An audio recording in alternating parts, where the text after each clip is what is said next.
Guys, അപ്പോൾ welcome to SKSYTFF. അപ്പോൾ ഇന്ന് വന്നേക്കുന്നത് നമ്മുടെ ഗെയിമിന് അപ്ഡേഷൻ കാര്യങ്ങളൊക്കെയാണ്. അപ്പോൾ നമ്മൾ വീഡിയോ ഇട്ടിരുന്നു അപ്ഡേഷൻ്റെ, പക്ഷേ ഈ മാപ്പിന് അത്ര വലിയ അപ്ഡേറ്റ് വരുമെന്ന് ഞാൻ വിചാരിച്ചിരുന്നില്ല. നമുക്ക് ഗൈസ് കണ്ടോ, ഫുൾ അപ്ഡേറ്റ് ആണ്. ഫുൾ ഒരു ഗ്രാഫിക്സ്, മാപ്പിൻ്റെ ഒരു ഗ്രാഫിക്സ് കുറച്ചും കൂടി ഇൻക്രീസിങ് ആയിട്ടുണ്ട് നമ്മുടെ ഈ ഒരു മാപ്പിൻ്റെ ഇതിൽ.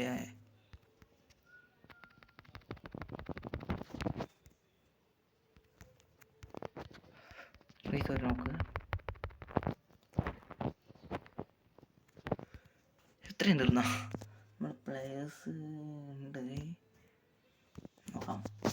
അപ്പോൾ ഇതാണ് നമ്മൾ ഫുൾ ഒരു ഒരു എന്തിപ്പോൾ പറയുന്നറിയില്ല, ഒരു നല്ലൊരു ഡാർക്ക്നെസ് ഒക്കെ വന്നിട്ടുണ്ട് നമ്മുടെ ഇതിൽ. അപ്പോൾ വീഡിയോ നമ്മളെ ഇങ്ങനത്തെ അപ്ഡേറ്റും കാര്യങ്ങളൊക്കെ വീഡിയോ വരും, നമ്മളെ ഗെയിം പ്ലേയിങ് വീഡിയോ വരും. എല്ലാവരും ഒന്ന് ലൈക്ക് ചെയ്യുക, സബ്സ്ക്രൈബ് ചെയ്യുക, ഷെയർ ചെയ്യുക. നമ്മളെ ചാനലിൽ കുറച്ചും കൂടി ഇതിലൊരു ടാർഗറ്റ് അച്ചീവ്മെൻറ്റ് ചെയ്യണം. ഈ വീഡിയോക്ക് ഒരു 30 ലൈക്കാണ് ഞാൻ പറയുന്നത്. Please give me. ഓക്കെ, അത്രയാണ്. Thank you for watching. By.